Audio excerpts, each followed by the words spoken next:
शराब घोटाला मामले में एसीबी की टीम आहिस्ता आहिस्ता तमाम राज्यों से पर्दा उठाने में लगी है और रिमांड के दूसरे दिन एसीबी दफ्तर में आईएएस विनय चौबे और गजेंद्र सिंह से पूछताछ हो रही है। दोनों कल से रिमांड पर हैं और आज इनकी रिमांड का आखिरी दिन है। आपको बता दें कि गिरफ्तार होने के बाद से ही विनय चौबे की तबीयत नासाज है और यही वजह है कि जेल जाने के बाद उन्हें रिम्स एडमिट किया गया। बाद में जब रिमांड पर लिया गया तब भी उनकी तबीयत बिगड़ी हुई थी और विनय चौबे रिम्स में एडमिट थे, लेकिन आज एसीबी की टीम रिम्स जाकर उन्हें एसीबी दफ्तर लेकर आई है और पूछताछ कर रही है।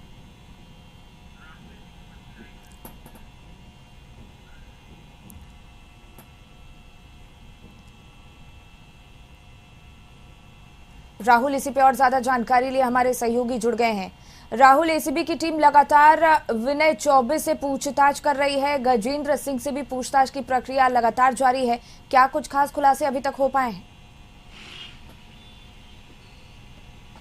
देखिए, अभी तक की अगर बात करें शिखा, तो लगातार जो एसीबी उन पहलुओं को सुलझाने में जुटी है कि इस पूरे सिंडिकेट में कौन कौन से लोग शामिल थे। हालांकि निलंबित आईएएस अधिकारी विनय चौबे और निलंबित उत्पाद आयुक्त गजेंद्र सिंह से रिमांड पर लेकर पूछताछ एसीबी की तरफ से की जा रही है और पूछताछ में उन सारी चीज़ों की जानकारी इकट्ठा की जा रही है कि जब उत्पाद उत्पाद सचिव थे तो उस दौरान इनके तरफ से क्या क्या काम किए गए थे और यहाँ तक कि एसीबी इनकी संपत्तियों को खंगाल रही है। तो कह सकते हैं कि अस्वस्थ होने के बाद भी एसीबी के सवालों का जवाब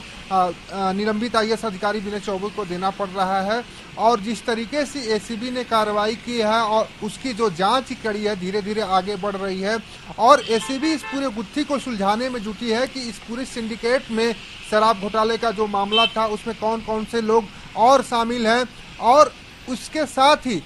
वो पूरा आकलन करना चाहती है कि आखिर में एक्चुअल कितने रुपए का राजस्व का नुकसान झारखंड में हुआ है, क्योंकि अभी तक जो बातें निकल के आई है 30 से 34 करोड़ की बातें एसीबी ने कही है, लेकिन जहां तक ये बात निकल कर सामने आ रही है कि 100 करोड़ से अधिक के घोटाले हुए हैं और इसकी जो जांच है उसके तह तक पहुंचने की कोशिश कर रही है। हालांकि 7 दिनों की रिमांड अवधि की मांग एसीबी की ओर से कोर्ट में की गई थी, लेकिन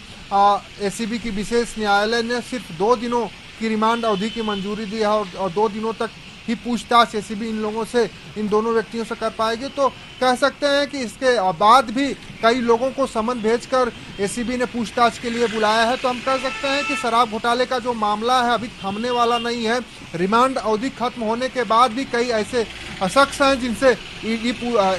एसीबी पूछताछ करेगी और उन तथ्यों को खंगालने की कोशिश करेगी कि किस तरीके से कड़ी बनाकर शराब घोटाला किया गया और राज्य के राजस्व का नुकसान किया गया। जी बिल्कुल राहुल, और 2 दिन से लगातार वो दोनों रिमांड पर हैं, तमाम सवाल जवाब पूछे जा रहे हैं और आज इनकी रिमांड का आखिरी दिन है। किस तरीके की और जानकारियां एसीबी की टीम द्वारा निकाली जा सकती हैं इन दोनों से? देखिए, जिस तरीके से एसीबी पूछताछ कर रहा, अमूमन देखा जाता था कि एसीबी जो भी रिमांड लेती थी या पूछताछ करती थी तो ऐसे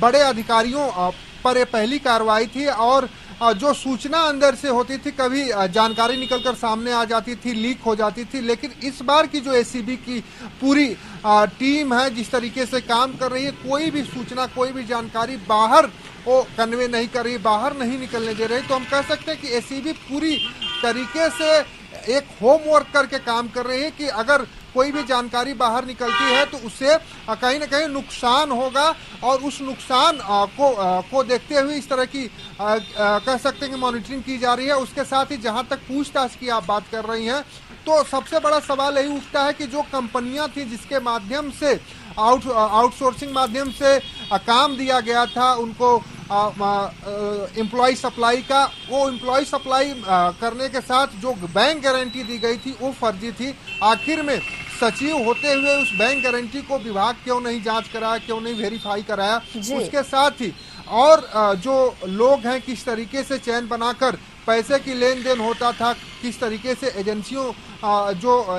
थी उनसे पैसे का लेन देन होता था। उसके अलावा जो ओवर रेटिंग को लेकर लगातार सवाल उठ रहे थे कि झारखंड में शराब की जो बिक्री हो रही है उसमें ओवर प्राइस लिया जा रहा है। उस ओवर प्राइस के जो पैसे आते थे करोड़ों महीनों में, उस करोड़ों पैसे का किस तरीके से बंदरबाट होता, तो इन सारी चीजों को, इन सारे तथ्यों को खंगालने की कोशिश में एसीबी जुटी है। हालांकि अब देखना होगा कि आज रिमांड अवधि का आखिरी दिन है और आखिरी दिन यानी 2 दिनों में क्या क्या कुछ चीज जो है कि एसीबी के हाथ लगा है, क्या क्या ऐसे तथ्य एसीबी को हाथ लगेगा जिससे कि और भी एसीबी की जांच बड़ी हो सकती है और एसीबी के इस जांच के दायरे में और कौन कौन से लोग आते हैं, किनके किनके नाम शामिल हुए हैं इस पूछताछ के दौरान, किनके किनके नाम सामने आए हैं। बिल्कुल राहुल, ये भी देखा गया है कि गिरफ्तार होने के बाद से ही विनय चौबे की तबीयत जो है वो लगातार नासाज रही है। उनकी तबीयत के बीच ही लगातार पूछताछ की जा रही है, जिसके जवाबों का उन्हें, जिनके सवालों का जवाब भी उन्हें देना पड़ रहा है। ऐसे में डॉक्टर्स की तरफ से क्या कहा गया है उनकी सेहत को लेकर?